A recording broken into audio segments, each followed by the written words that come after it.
Bab 18 Korban yang tidak perlu. Ava tertidur sebelum kami bisa sampai di rumah. Setelah memarkir mobil, Matthew pergi menjemputnya dan membawanya ke kamar.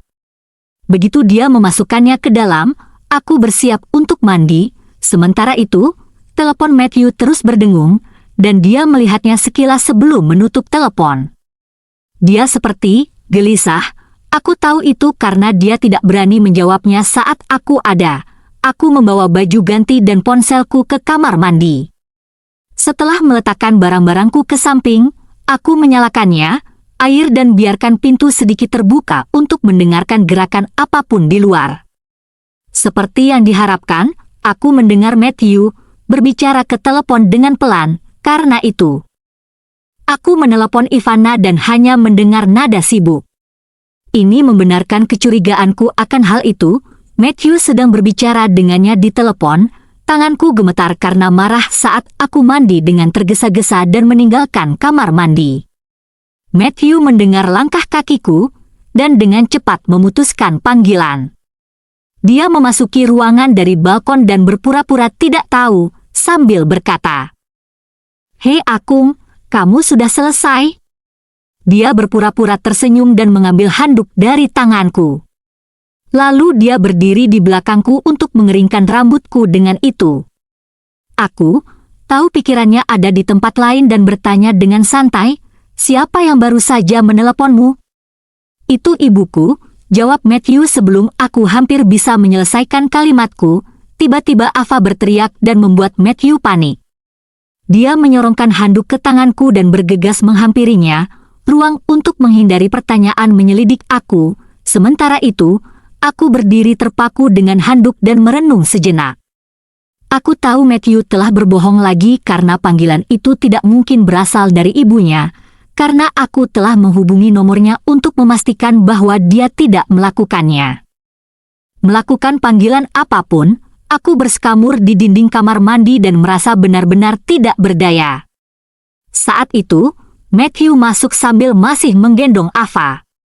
Dia bangun karena ingin buang air kecil, jadi dia membawanya ke toilet. Ava masih setengah tertidur, bahkan tidak membuka matanya saat buang air kecil. Sepertinya dia punya terlalu banyak hal untuk dilakukan. Minum saat makan malam, tiba-tiba telepon Matthew berdering lagi. Nada deringnya menggelegar di kamar mandi kecil. Matius tersentak dan lupa dia sedang menggendong Ava karena tergesa-gesa meraih ponselnya. Ava terpeleset dan terjatuh, membentur toilet sebelum mendarat di lantai yang basah. Aku menyaksikan dengan ngeri. Tidak mampu menangkapnya, dia tepat waktu. Dia terjatuh dari dudukan toilet ke tanah lembab dan sekarang menangis kesakitan. Aku bergegas, meninggalkan Matthew yang tertegun. Aku menggendong putri kami dan memperhatikan bibirnya berdarah. "Matthew Murphy, bodoh!" Aku berteriak padanya saat dia berdiri membeku, lalu meninggalkan kamar mandi dengan Ava di dalam kamarku. Ava menangis saat bibirnya yang bengkak bergetar. Aku duduk di sofa untuk menyeka darah dari bibirnya dengan beberapa tisu, dengan hati yang sangat sakit hingga aku kesulitan bernapas. Sementara itu, telepon terus berdering, dan Matthew masih kaget atas apa yang baru saja terjadi, entah itu karena rasa bersalah yang menguasainya karena kecerobohannya. Meskipun demikian, dia mengikutiku keluar dan memperhatikan bibir Ava yang berlumuran darah dengan ekspresi panik, mencoba menghiburnya. Aku gemetar saat dengan hati-hati menempelkan tisu ke bibir Ava, menghiburnya dengan mencium keningnya. Berkali-kali, rasa sakit yang tak bisa dijelaskan menjalar ke seluruh tubuhku. Aku tidak pernah mengharapkan pria yang selama ini aku anggap sebagai suami yang sempurna dan ayah yang hebat menjadi begitu tergila-gila dengan wanita lain sehingga dia melupakan wanita itu. Anak perempuan, Ava masih sangat muda, namun dia menjadi korban dari kegagalan pernikahan kami. Aku tidak tahan lagi dan berteriak, "Jawab telepon sialan itu.